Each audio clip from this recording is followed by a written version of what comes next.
तर नमस्कार मित्रांनो, आजच्या ब्लॉगमध्ये आपलं स्वागत आहे. तर आज आपले सगळे रूममेट्स आणि आपण नाही का मस्त सकाळी सकाळी कॉलेजला निघालो होतो. तर मग तिकडे गेल्यानंतर ओम्या भेटला गाईज. तर ओम्या आज लवकर आला होता नाही का, कारण की त्याची बस लवकर आली होती वाटतं. मग तिकडे शार्दीलबाई भेटले आपल्याला. तो म्हणे मला मांजरीने नख लावला नाही का. आता तुम्हीच सांगा गाईज कमेंट बॉक्समध्ये की कोणती मांजर होती ती. त्याच्यानंतर गौरवबाईला घेऊन आपण मस्त क्लासरूममध्ये गेलो. तरी हे खजूरच्या बॉक्स बघा काय दुरुपयोग चालू आहे गाईज नाही का. ते सगळे प्रोजेक्टचे साहित्य त्याच्यात घेऊन आले ते नाही का.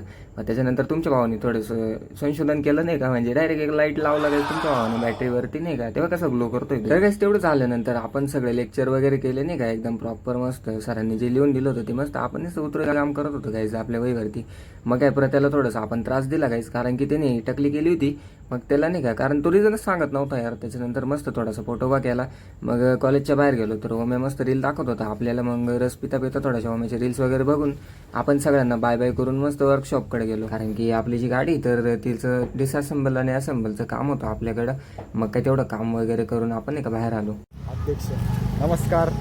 तर आमचा प्रतीकने आज टक्कल केली आहे. तो म्हणे त्याची गर्लफ्रेंड गेली सोडून त्याला. तर फायनली गाईज प्रतीक भाईने टकली का केली ऋषिकेश भाऊने आपल्याला सांगितलं नाही का थोडंसं. तर तुम्हाला काय वाटतंय कमेंट बॉक्समध्ये नक्की सांगा.